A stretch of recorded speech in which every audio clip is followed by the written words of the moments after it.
제가 살면서 이렇게 부산 사람만 이렇게 많이 모여 있는 건 처음입니다. 그래서 원래 부산 사람들이 이런 거예요? 막 찬양할 때 전부 아프리카로 가셔야 될 것 같아요. 2시간씩 3시간씩 막 뛰면서 찬양하면서 세봉교회 성도들은 너무너무 잘할 것 같아요. 제가 이렇게 뒤에서 앉아 있는데 옆에 아마도 아이한테 얘기하는 거겠죠. 부산 사투리로 흉내를 제가 못 내겠어요. 이제부터 니는 옆에 있는 사람들이 소중한 걸 알아야 해. 이렇게 얘기했어요. 옆에 분들 한번 얘기하시겠어요? 당신은 나에게 새봉 같습니다.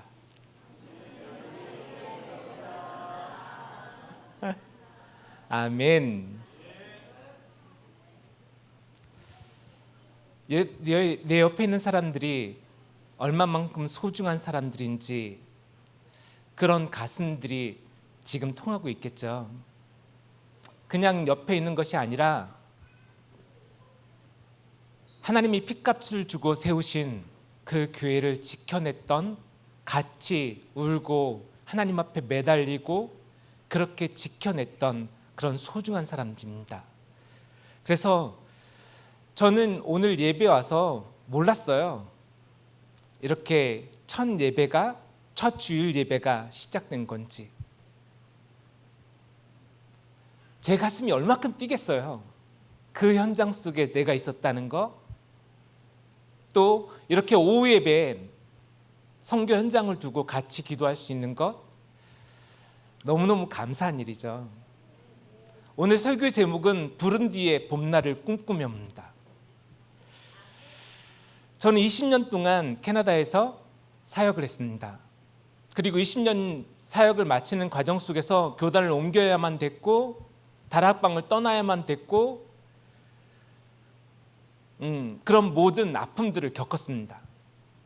그러면서 하나님 앞에 중요한 하나님 결단을 하게 되었어요. 캐나다는 제가 살고 있던 도시는 세상에서 가장 살기 좋은 도시입니다. 이번에도 밴쿠버에 있는 성도들이 저를 알래스카 그 크루즈 여행을 보내주셨거든요. 그래서 일주일 동안, 나중에 목사님도 꼭 보내드리세요. 일주일 동안 먹고 자고 바다 보고 그 북극 빙하 보고 그러고 왔습니다. 그 동안에 제가 목사님을 처음 만났을 땐 하나님이 나를 아프리카 선교사로, 부른디 선교사로 보낸다는 사실이 얼마나 가슴이 뛰고 얼마만큼 감사하고 잠도 못 이룰 만큼 정말 행복하기만 했습니다. 근데 시간이 지나면 지날수록 너무 두려운 거예요. 제가 지금 한국에 머문 지 지금 2주 돼 있거든요. 2주 있는 동안 날씨도 덥지, 또 시차도 있지, 거기다 설악산을 한번 갔다 왔어요. 그랬더니 대상포진 걸려가지고 지금도 그렇거든요. 내가 과연 부른디에서 살 수 있을까? 한번 지도 한번 보여주시겠어요? 혹시 아프리카 부른디를 아시는 분이 계실까요? 한 번쯤 가본, 나는 가봤다 계실까요? 혹시 저를 한 번이라도 보신 분만 한번 손을 들어봐 주시겠어요? 저를 보신 분 있잖아요. 왜? 네, 알겠습니다. 아마도 세봉교회 유튜브에 보면 제가 첫 번째 설교했던 아마 영상이 유튜브 영상에 남아있을 것 같아요. 자세한 내용들은 그때 나누셨으면 좋겠고, 여기에 보면 부른디라는 나라입니다. 혹시 학교를 다닐 때 생물을 잘했거나 그랬으면 떠오르는 게 있지 않나요? 부른디 한번 지도를 보세요. 저 네모친 뭐를 닮았나요? 용감한 분은 얘기해 주세요. 뭘 닮았죠? 신장이에요. 그래서 부른디는 아프리카의 신장이라고 부릅니다. 우리 백문석 목사님이 말씀하신 것처럼 이 예배가 선교의 심장이 뛸 수 있는 시간이 되었으면 좋겠습니다. 심장이 멈추면 산 것이 아닙니다. 심장이 멈추면 죽게 되어 있습니다. 그래서 세봄교회는 선교의 심장이 뛰어야만 됩니다. 선교는 하나님의 소원이기 때문에 그래요. 오늘 이 말씀은 교회의 모델로서 안디옥 교회를 설명하고 있는 내용입니다. 그렇다면 지구상에 존재하는 모든 교회는 안디옥 교회처럼 되어야만 됩니다. 그러면 세봄교회가 어떤 신앙의 가치를 지키고 살아야 되는지 그 중요한 기도 제목을 붙잡으셨으면 좋겠습니다. 그 속에서 나는 어떤 선교의 심장을 띠고 살아야만 되는지, 하나님 앞에 어떻게 선교의 무릎을 꿇고 살아야 되는지 그 중요한 결단이 시작되었으면 좋겠습니다. 안디옥 교회는요, 여러분들이 아는 것처럼 오늘 19절 말씀에 그때 스데반의 일로 일어난 환란으로 말미암아 흩어진 자들이 베니게와 구브로와 안디옥까지 이르러 유대인에게만 말씀을 전하는데, 스데반이 순교한 사건을 얘기합니다. 스데반이 순교했고 약 5년이 지난 시점입니다. 이 사람들이 스데반이 순교하는 그 현장 속에 있었던 사람들이고 그 핍박 속에서 흩어졌던 사람들입니다. 그게 안디옥 교회의 시작입니다. 하나님은 저와 여러분들을 여러 가지 교단적인 문제 때문에 여러 가지 아픔 가운데서 하나님은 지금까지 우리를 끌고 오셨습니다. 사단은 저 여러분들의 인생 속에서 가장 중요한 것들을 빼앗고 도둑질하고 죽이는 일을 하죠. 하나님은 안디옥 교회 사람들을 흩으셨지만 다시 그들을 들어서 사용하셨습니다. 세봄교회가 안디옥 교회처럼 쓰임받기를 소원합니다. 그렇다면 안디옥 교회가 무엇을 지키고 살았는지, 무엇 때문에 이 사람들이 흩어졌고 무엇 때문에 안디옥까지 와서 다시 교회로 뭉쳤는지, 그 여러 가지 의미들이 있겠죠. 하나님은 중요한 응답을 두고 오늘 첫 주일 예배로 세봄교회를 시작하시면서 하나님이 우연처럼 저를 부르셨다고 저는 생각하지 않습니다. 하나님은 언제나 필연이잖아요. 우리가 느낄 때 우연이지 하나님에게는 우연 없습니다. 하나님에게는 언제나 필연입니다. 그렇다면 분명한 목적과 이유를 가지고 저 여러분들을 만나게 하신 것이겠죠. 그 속에서 안디옥 교회가 목숨처럼 지키고 살았던 그 신앙의 가치가 분명하게 있습니다. 하나님은 안디옥 교회가 겪었던 모든 슬픔을 축복의 과정으로 바꾸셨어요. 저는 로마서 8장 28절 말씀을 믿습니다. 하나님을 사랑하는 자, 그의 뜻대로 부르심을 입은 자들에게는 모든 것이 합력하여 선을 이루시느니라. 저 여러분들은 부족하지만 가난하지만 하나님을 사랑하는 자입니다. 또 하나님께서 사랑하시는 자들입니다. 그의 뜻대로 부르심을 입은 자들입니다.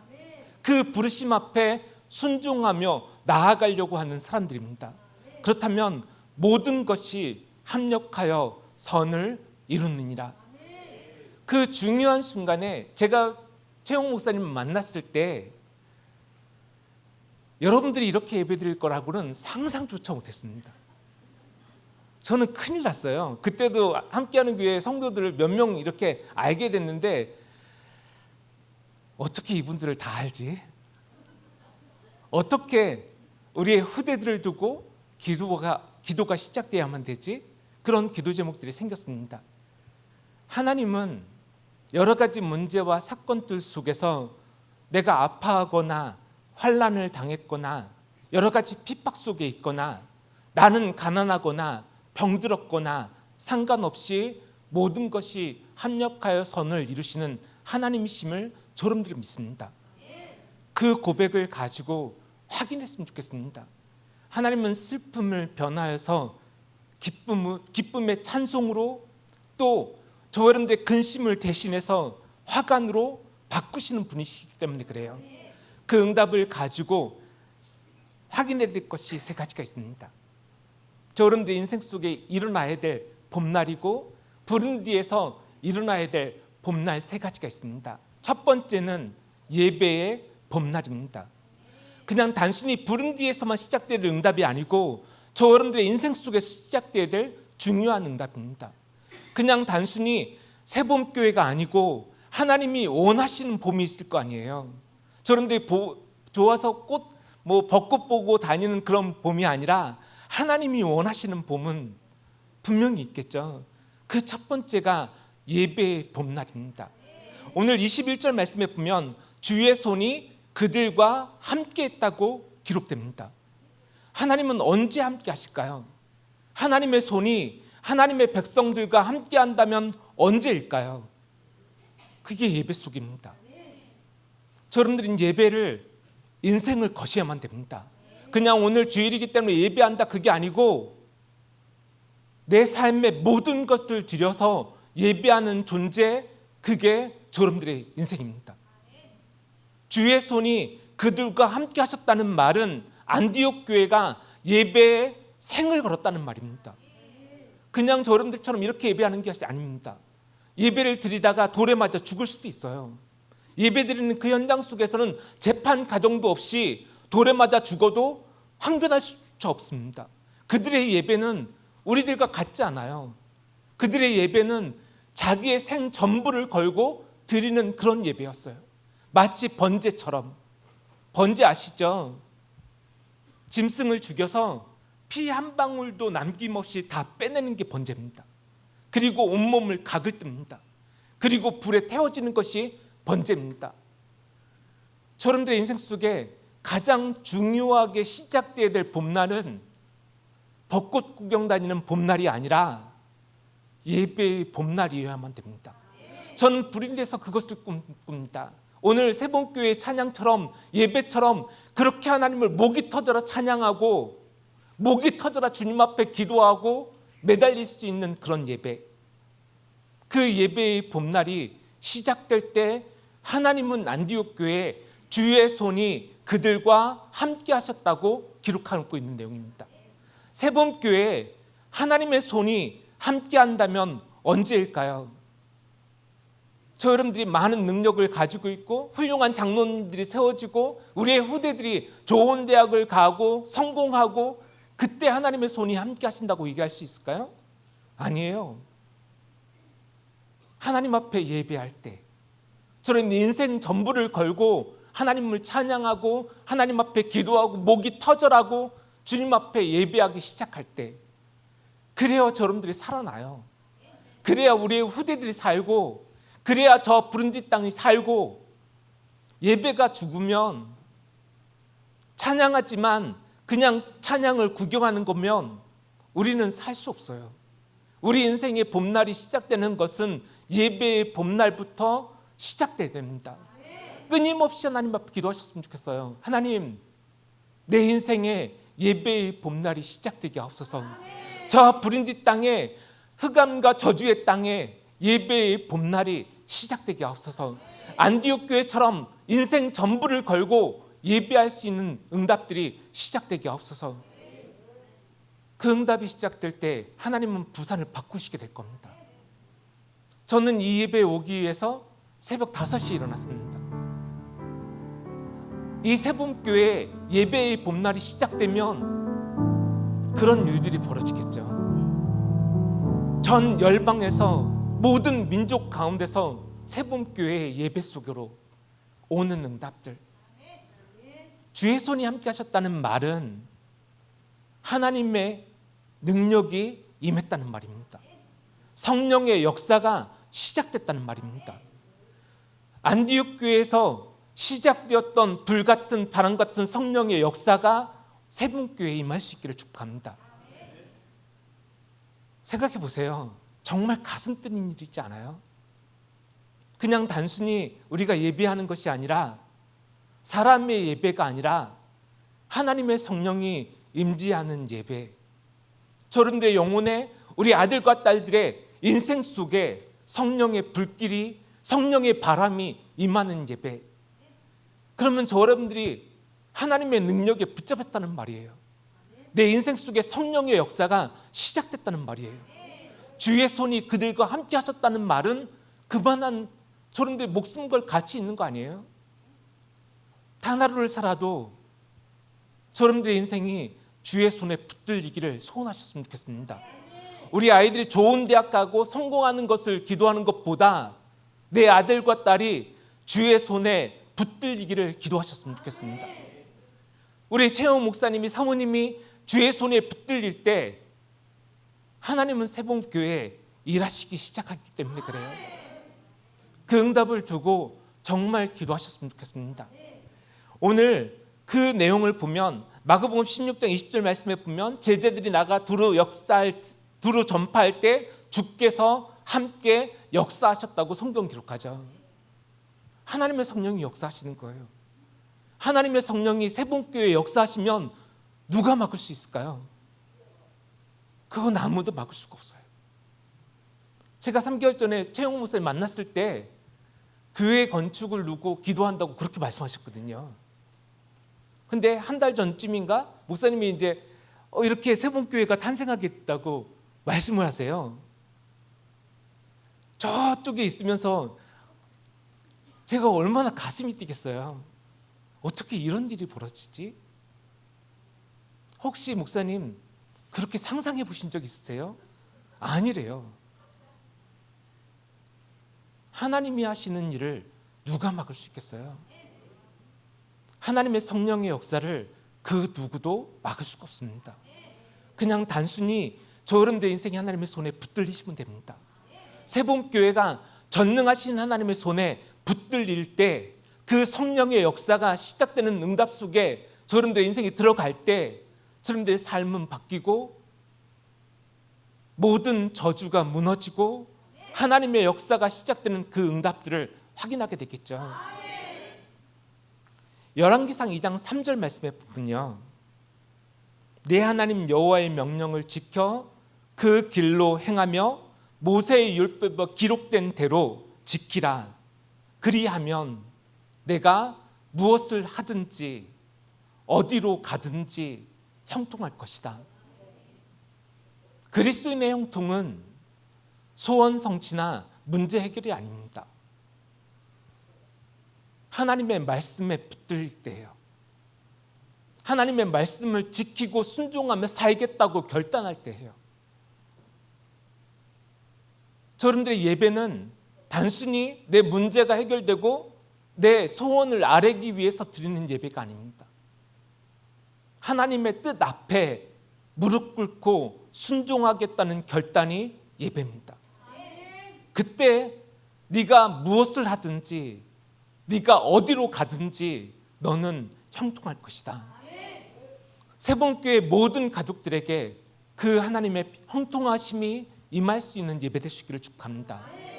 그 예배의 봄날이 시작될 때 저분들에게 인생 속에 시작되는 중요한 응답이기 때문에 그래요. 그냥 단순히 내 주장, 내 감정, 내 야망이 아니라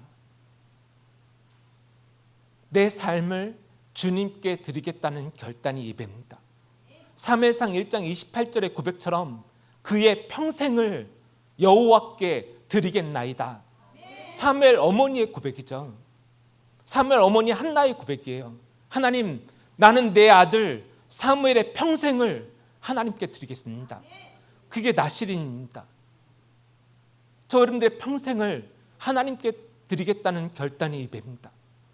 그래서 예배할 때 졸고 예배할 때 몽롱해지고 그런 거 없습니다.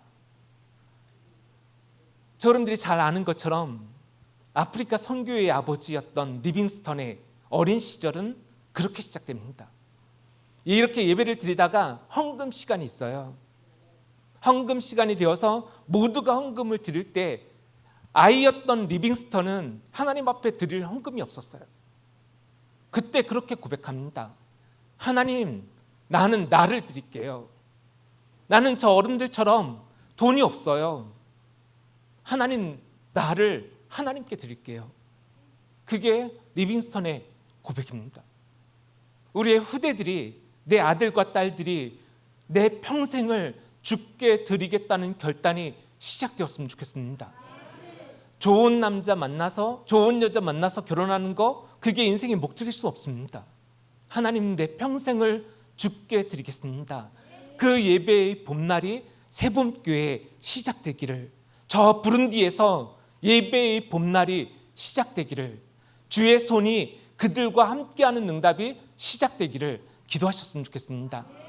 두 번째는 은혜의 봄날입니다. 아마도 지금 이 시간에 캐나다는 밤 11시쯤 됐거든요. 제 아내는 이걸 유튜브로 아마 생방송으로 볼 것 같아요. 또 땡땡이로 설교한다고 그럴 것 같아요. 좀 우리 최영 목사님처럼 부드럽게 설교를 하지 또 왜 저렇게 목에 힘을 주고 하는지 모르겠다고 그럴 것 같은데 어쩔 수 없습니다. 시간은 짧고 저는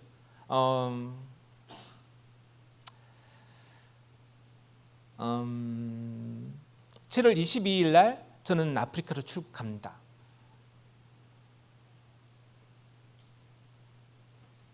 부룬디를 검색해 보면 지도에도 아까 보셨지만 세상에서 가장 가난한 나라, 그들은 하루에 1,000원만 있으면 한 가족이 한 끼를 먹고 생활합니다. 근데 그 1,000원이 없어서 굶고 사는 나라가 부룬디입니다. 1,000원만 있으면 말라리아에 걸려서 죽어갈 때 약을 살 수 있는 돈이 1,000원입니다. 저희가 10년 전쯤에 제 아이들을 데리고 아프리카 탄자니아를 간 적이 있습니다. 가자마자 제 첫 아이가 말라리아에 걸렸습니다. 말라리아에 걸리면 어떻게 되는 줄 아세요? 그때 나이가 우리 아이들이 초등학교 4학년, 3학년 이랬을 것 같아요. 그러면 그 조그만 아이가 3일 동안 고열과 두통과 그 고통 속에서 보냈어요. 그리고 정확하게 7kg가 빠졌습니다. 그래서 약을 먹고 살아난 거예요. 돌아왔어요. 한 10며칠 있다가 밴쿠버로 돌아왔어요. 근데 우리 교회에서 가장 어린 애, 걔가 또 걸렸어요. 탄자니아에서 방문하고 밴쿠버로 왔는데 그 밴쿠버에서 잠재되어 있다가 나타난 거죠. 3일 동안 죽다 살아났습니다. 약 먹고 살아났습니다. 부룬디 사람들은 그 1,000원이 없어서 죽어갑니다. 과연 뭐가 선교일까요? 저는 이 다음 주 수요일 날 전염병 걸리지 않도록 예방 접종을 하러 갑니다. 저는 죽으러 가는 것이 아니라 그 부룬디 땅에 내가 붙잡았던 그 복음의 가치를 가장 가치 있게 전달하고 싶어서 갑니다. 하나님께서 제 인생 속에 가장 필요한 것이 있다면 무엇일까요? 저는 하나님의 은혜라고 생각합니다. 그래서 은혜의 봄날은 너무너무 중요한 말입니다. 오늘 23절 말씀에 보면 하나님의 은혜를 보고 기뻐하며, 하나님의 은혜가 임하면 사람은 달라집니다. 기뻐합니다. 언제 진정한 기쁨이 시작되냐면 어마어마한 집을 가지고 수많은 재산을 가지고 살아도 기쁨은 없을 수 있습니다. 그리스도인이 진짜 기쁠 때가 언제냐면요, 하나님의 은혜가 임할 때예요. 순교의 자리에 가서도 하나님의 은혜가 임하면 스데반처럼 하나님의 영광을 보게 되는 거예요.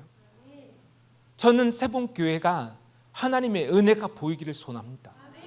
수없이 많은 교회가 하나님의 사람들이 또 불신자들이 새봄교회를 보면서 하나님의 은혜가 보인다고 그렇게 외칠 수 있었으면 좋겠어요. 새봄교회 성도들을 보면 하나님의 은혜가 보이네. 하나님 앞에서 어른들의 인생 속에 시작되어야 될 두 번째 봄날입니다. 은혜의 봄날. 하나님의 은혜가 보이면 기뻐하고 하나님 앞에 생명이 끝나는 그날까지 주께 굳건히 붙어 있으라고 말할 수밖에 없는 거예요. 하나님의 은혜 아니면 할 수 없습니다. 제가 훌륭해서 부룬디 선교사로 갈 거라고 생각하세요? 저는 지금 얼마나 두려운지 몰라요. 내가 과연 그 아프리카의 더위에 견딜 수 있을까? 한국에 와서 모기가 물려도 지금 수포처럼 생기고 있는데 그 아프리카에서 내가 과연 살 수 있을까? 부룬디에는 수도가 나오지 않습니다. 부룬디에는 지금 최소 10년 동안 나라 전체에 휘발유가 없습니다. 그래서 차를 굴리는 사람들은 콩고 국경까지 넘어가서 기름을 넣고 돌아와야만 됩니다. 부룬디 사람들은 전 국민의 7%만 전기를 사용합니다. 그러면 대다수의 93%의 사람들은 전기조차 없는 세상을 산다는 말이죠. 부룬디는 한국의 1950년대 상황과 같다고 얘기합니다. 제가 70년생이거든요. 제가 어렸을 때 우리 동네에 TV 하나 있으면 부자였습니다. 그래서 그 집에 다 모여서 TV 왔습니다. 제가 어렸을 때 우리 마을에 운물이 있었습니다. 펌프를 보신 후대들은 없겠죠. 물 열심히 눌러야 물 나오고, 제가 경험했던 가난입니다. 그때 당시에 수레도 있고 그랬습니다. 제가 경험했던 가난입니다. 저는 1950년대의 가난을 경험해 본 적이 없습니다. 1950년대의 그 전쟁의 폐허를 저는 경험해 본 적이 없습니다. 제가 어렸을 때, 지금은 그런 사람이 없잖아요. 슈퍼에 가서 물 사면 되잖아요. 근데 제가 어렸을 땐 전부 보리차처럼 물을 끓여 먹어야만 됐습니다. 그냥 수돗물 먹으면 탈이 나니까, 콜레라에 걸리니까, 장염이 걸리고, 그러니까 물을 끓여서 먹어야만 됐습니다. 부룬디는 물조차 나오지 않습니다. 그럼 빗물을 받아서 먹고 살아야겠죠. 돈이 있으면 운물을 파야겠죠. 부룬디 영혼들에게 운물을 파고, 또 옥수수를 나눠주고, 또 말라리아 약을 나눠주고, 그런 사역들이 필요하겠죠. 그런 일들을 제가 과연 할 수 있을까요? 세봄교회는 부자들이 많아서 선교할 수 있는 건가요? 성공한 후대들이 많아서 그때 선교할 수 있을까요? 은혜의 봄날이 임해야만 돼요. 하나님의 은혜 주셔야 저는 갈 수 있습니다. 하나님의 은혜 주셔야 그 땅에서 어떻게 살아야 되는지 그렇게 감당할 수 있습니다. 하나님 앞에 주의 은혜가 보이고 그 은혜 앞에 기뻐할 수 있는 응답이 여러분들에게 시작되어 있었으면 좋겠습니다. 그 무엇보다 데살로니가전서 5장 16절의 고백처럼 항상 기뻐하라. 이 고백은 성공했기 때문에 기뻐해라, 문제가 해결됐기 때문에 기뻐해라, 네 자녀가 좋은 대학에 갔기 때문에 기뻐하라, 그 얘기가 아니겠죠. 항상 기뻐하라, 쉬지 말고 기도하라, 범사에 감사하라. 그 은혜는요, 기쁨과 비례하게 돼 있어요. 은혜 없이는 웃을 수 있는 힘조차 없는 게 여러분들의 인격입니다. 그렇다고 생각 안 하세요? 내가 웃고 싶어서 웃을 수 있다고 생각하세요? 내가 예배 드리길 원하니까 이 자리에 앉아 있다고 생각하세요? 하나님 은혜 주시지 않으면 단 한순간도 살 수 없는 게 여러분들의 인생이에요. 웃고 싶어도 웃을 수 없고 춤을 추고 싶어도 출 수 없는 그런 존재, 그런 제가 하나님의 부르심 앞에 아주 잘 됐다고, 감사하다고 그렇게 순종할 수 있을 거라고 생각하세요? 없어요. 저는 끊임없이 매달립니다. 하나님 은혜 달라고. 저는 세봄교회가 기도해 주셨으면 좋겠습니다. 우리 김경선 선교사에게 저 부룬디 땅에 하나님의 은혜가 세봄처럼 임할 수 있기를 기도해 주셨으면 좋겠습니다. 은혜 아니면 살 수 없기 때문에 그래요. 단 한순간도 하나님의 은혜 없이는 살 수 없습니다. 단 1초도요. 그 은혜가 임할 때 제 인생에 참된 기쁨이, 하나님이 주시는 그 평강이 임하기를 기도해 주셨으면 좋겠습니다. 그러면 담대히 나아갈 수 있을 것 같아요. 담대하게 하나님 앞에 순종할 수 있는 그 은혜가 임할 수 있기를 기도해 주셨으면 좋겠습니다. 분명하게 갈라디아서 5장 22절 말씀도 마찬가지예요. 성령의 열매는 사랑과 희락과 화평과 자비와 양성과 충성과 온유와 인내와 절제니, 성령의 역사가 임하는데 내 인생에 예배의 봄날이 시작된다면 당연히 그 은혜의 봄날이, 은혜의 기쁨이 시작되겠죠. 그래서 그리스도인은 일단 얼굴부터 펴셔야 돼요. 우리 최영 목사님처럼 저런 얼굴이 되기를 기도해 주셨으면 좋겠습니다. 하나님 앞에서 성령의 인도를 받는 그런 얼굴이어야 되는데, 저는 대신 이해를 해주셨으면 좋겠어요. 오늘 만나고 또 언제 만날지 모르잖아요. 또 오늘 만나고 어떤 고통 가운데 제가 있을지도 모르잖아요. 그러니까 최영 목사님처럼 얼굴이 안 돼도 이해해 주시고, 하나님 앞에 은혜의 봄날이 임하길 간구하고, 저 브린디 땅에 은혜의 봄날이, 하나님의 은혜가 보이기를. 저는 최영 목사님한테 그런 얘기했어요. 저는 지금 제가 브룬디로 가서 구원을 하고 병원을 하고 학교를 열고 그럴 사역은 자신이 없다. 단지 제 삶을 통해 하나님의 은혜가 그 아프리카 영혼들에게 보여졌으면 좋겠어요. 그래서 정말 그리스도인으로 산다는 것이 무엇인지 손붙잡고 나누고 싶은 그 마음밖에 없어요. 하나님 앞에서 그 중요한 기도 제목을 두고 기도해 주셨으면 좋겠습니다. 그러면 하나님의 은혜가 임하면 그런 고백이 돼요. 주께 붙어 있으라. 권면했다고 얘기하잖아요. 주를 의지해라. 하나님을 기뻐해라. 저 여러분들의 삶이, 세분교회 모든 가족들이 주께 붙어 있는 응답부터 시작되는 날이 되었으면 좋겠습니다.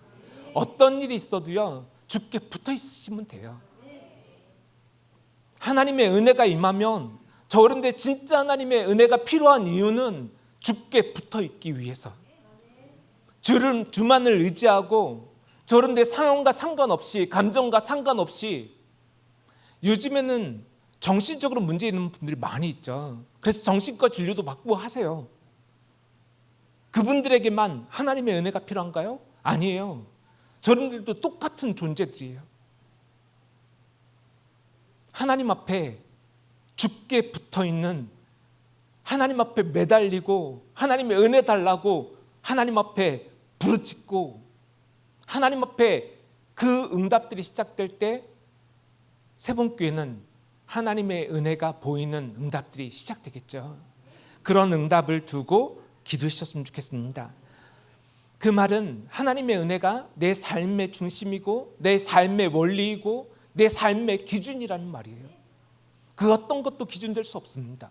저런들의 능력, 저런들의 지식, 저런들의 그 감정 기준될 수 없습니다. 하나님의 은혜, 하나님의 은혜로 세봄교회가 네 교회냐 내 교회냐 그런 거 없이 하나님의 은혜가 기준이 될 땐 모든 것 뛰어넘겠죠. 얼마 만난지도 안 됐을 텐데 어떻게 이렇게 돼요? 그것조차도 하나님의 은혜겠죠. 혹시 막 이렇게 따로따로 앉은 거 아니겠죠? 너희는 이쪽, 너희는 이쪽. 어떻게 이럴 수 있을까요? 하나님의 역사는, 하나님의 은혜는 그런 거예요. 저 여러분들의 수준과 감정과 능력과 상관없이 하나님의 은혜가 임하면 무능한 내가 하나님 앞에 최고 영광 돌릴 수 있는 그런 존재로 바뀌어지는 것. 그 하나님의 은혜의 봄날이 세봉교회에 임하길, 또 저 브룬디 땅에 임하길 기도하셨으면 좋겠습니다. 마지막입니다. 26절 말씀에 보면 제자들이 안디옥에서 비로소 그리스도인이라 일컬음을 받게 되었더라. 그러면 마가다락방에 예루살렘 교회는 그리스도인이 아니었다는 말인가요? 왜 안디옥에서 비로소 그리스도인이라 일컬음을 받게 되었다고 성경은 기록할까요? 세 번째는 선교의 봄날입니다. 사명의 봄날입니다. 여러분들이 살고 죽어야 될 그 삶의 이유에 대한 봄날입니다.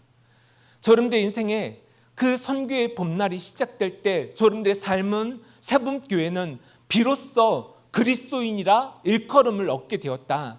저 부산 땅에 세봄교회 성도들을 보고 저들은 그리스도인들이지, 저 안디옥의 사람들은 진짜 그리스도인들이지, 그렇게 믿음의 소문이 퍼져나갈 수 있었으면 좋겠습니다. 무엇 때문일까요? 안디옥 교회가 무엇 때문에 비로소 그리스도인이라 일컬음을 받게 되었다고 성경은 기록할까요?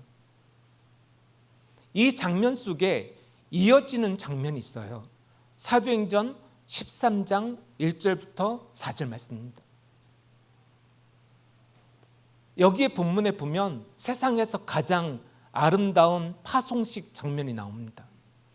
안디옥 교회 담임 목사였던 바울과 바나바를 선교사로 파송하고 있는 장면입니다. 우리 최영호 목사님을 저 모슬렘 국가로 파송하는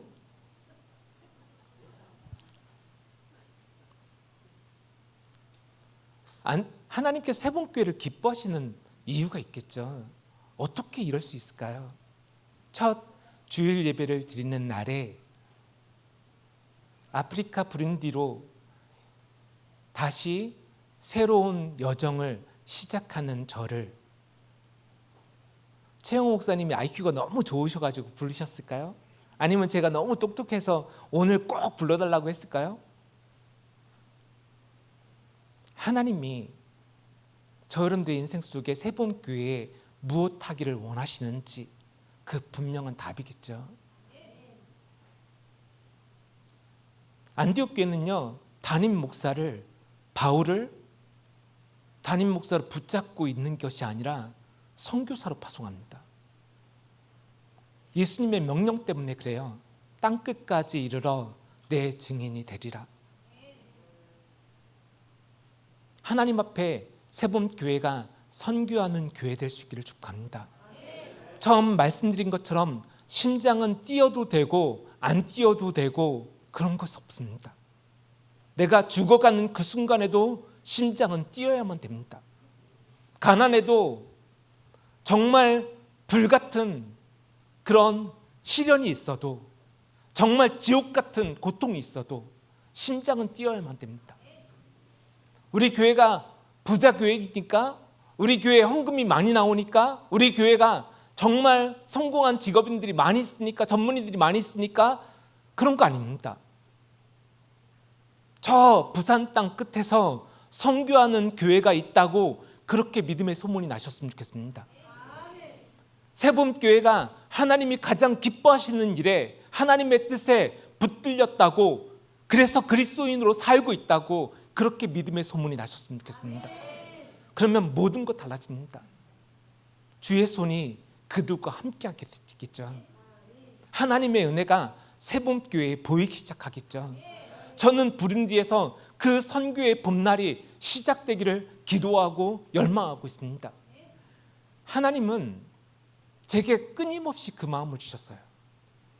저는 캐나다에서 세상에서 가장 살기 좋은 밴쿠버에서 20년을 살면서도 한 번도 기쁜 적 없습니다. 그 말이 좀 이상한 말이지만 제 마음속엔 늘 하나님 단 한 번도 복음 듣지 못하는 백년학교 모슬렘 국가에, 저 북한 땅에, 저 중국과 인도 땅에, 저 아프리카 땅에 하나님 저를 보내달라고. 그게 하나님의 소원이겠죠. 그러나 제 마음대로 할 수 있는 건 아니잖아요. 하나님은 그 모든 과정들을 통해서 오늘 새로운 시작을 할 수 있도록 저를 지금까지 인도하셨어요. 그래서 하나님의 그 중요한 응답 앞에 저는 순종하려고 합니다. 사도행전 13장에 오늘 2절 말씀에 보면 주를 섬겨 금식할 때에 성령이 이르시되 내가 불러 시키는 일을 위하여 바나바와 바울을 따로 세우라. 저런데 삶이 세봄교회가 하나님이 부르시고 하나님이 시키는 일 속에 들어가셨다는 말입니다. 안디옥 교회가 그랬다는 거예요. 그냥 단순히 바울과 바나바를 선교사로 파송했다 그 얘기가 아니에요. 하나님이 부르시는 일, 하나님이 시키는 일, 거기에 자신의 모든 삶을 드릴 수 있는 순종의 응답들이 하나님이 기뻐하셨던 거예요. 이 일을 하나님이 부르시는 일이라고 믿으세요? 하나님이 세봄교회에 선교하라는 그 일이 하나님이 시키는 일이라고 믿어질 때 목이 터져라고 아멘 하셔야 됩니다. 하나님이 그 중요한 응답을 확인하시도록 하시겠죠. 세상에서 가장 가난한 나라, 그 말을 듣는 순간 제 가슴은 뛰기 시작했습니다. 하나님, 저를 여기 보내주세요. 제 이상대로 선교사들조차 가지 않는 땅. 왜냐하면 웬만하면 애들 학교도 보낼 수 있고 그래야 갈 수 있을 거 아니에요. 만약에 30대에 저를 캐나다 밴쿠버로 보내는 것처럼 제 아이들이 그때 5살, 6살 때였거든요. 그때 하나님이 아프리카 부룬디로 저를 보내신다면 과연 저는 갈 수 있었을까? 그 아이들을 얻고 그 아이들을 끌고 부룬디 저는 못 갔을 것 같아요. 오히려 지금이니까 하나님 앞에, 하나님의 부르심 앞에 순종할 수 있는 것 같아요. 그래서 너무너무 감사해요. 하나님, 저를 그곳에 보내주세요. 제 남은 삶을 하나님께 드릴게요. 적어도 예수님의 제자들은 목사가 가난해야 된다? 저는 그 얘기를 하는 것이 아닙니다. 예수님은 적어도 십자가의 길을 걸으셨습니다. 그래서 제 아이들에게 그렇게 말했습니다. 아빠가 한 번쯤은 예수님이 걸으셨던 그 십자가의 길에 서봤으면 좋겠다. 저는 그 마음으로 가는 것입니다. 물론 모두의 십자가의 길은 다를 것입니다. 제가 하나님께서 주시는 부르심은, 하나님이 불러서 시키는 일은 그것이었습니다. 그때 생각났던 찬송가가 있어요. 찬송가 242장. 항무지가 장미꽃같이 피는 것을 볼 때, 부른디 땅에 하나님 부른디의 봄날을 그때 꿈꾸게 되었어요. 나는 할 수 없지만 하나님은 황무지에 장미꽃을 피우시고 사막에 길을 내고 사막에 강을 내실 수 있지 않냐. 나는 그 부르심 앞에 순종할 수 있는 그 응답을 그때 확인했어요. 하나님은 저 부른 땅에, 황무지 같은 그 땅에 장미꽃을 피우실 것이다. 그 일에 세봄교회가 같이 기도해 주셨으면 좋겠습니다. 오늘 하나님 주신 그 중요한 약속대로 여러분들의 인생이 하나님이 불러 시키는 일 앞에 서는 그날이 되셨으면 좋겠습니다. 그리고 말씀하세요. 4절 말씀에 보면 두 사람이 성령의 보내심을 받았다. 저는 이 일이 성령의 보내심을 받는 일이라고 믿습니다. 그래서 그 부르심 앞에, 그 보내심 앞에 순종하려고 하는 것입니다. 하나님께서 세봄교회가 하나님이 부르시는 일, 하나님이 시키시는 일, 하나님께서 보내심을, 그 보내시는 일, 그 일에 쓰임 받기를 소원합니다. 그래서 저는 오늘 이 예배가 너무너무 의미가 다르겠죠. 저는 제 이 심장이 뛰는 이걸 세봄교회 성도들이 아실까 싶어요. 그러나 여러분들이 첫 주일 예배를 드리는 현장 속에 하나님께서 저를 보내주셨어요. 그리고 하나님 앞에 가장 중요한 응답을 두고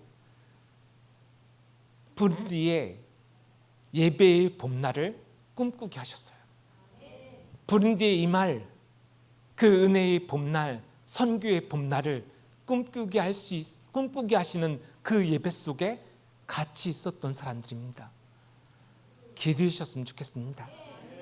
하나님 앞에 그냥 또 아프리카 선교사인가 보다 그렇게 하지 마시고 하나님 앞에 저름대 인생을 두고 예배의 봄날을 꿈꾸고 은혜의 봄날을 꿈꾸고 선교의 봄날을 꿈꾸면서 기도해 주셨으면 좋겠습니다. 기도하겠습니다. 하나님 감사합니다. 하나님, 우리가 부족하지만 주의 손에 붙잡히기를 소원하고 하나님의 은혜가 보이기를 소원할 수 있는 귀한 시간 주신 것 감사합니다. 안디옥에서 비로소 그리스도인이라 일컬음을 받았던 것처럼 세봄교회에 하나님 안디옥 교회가 지키고 목숨 바쳐서 붙잡으려 했던 그 신앙의 가치가 붙잡아지는 예배될 수 있게 하옵소서. 지금 예배의 봄날이 임하게 하옵소서. 지금 이 시간 은혜의 봄날이 시작되는 예배되게 하옵소서. 지금 이 시간 선교의 봄날이 시작되는 귀중한 예배되도록 하나님 축복하여 주옵소서. 모든 슬픔을 축복으로 바꾸시는 하나님 앞에 모든 영광을 돌려드리며 예수님 이름으로 기도했습니다. 아멘.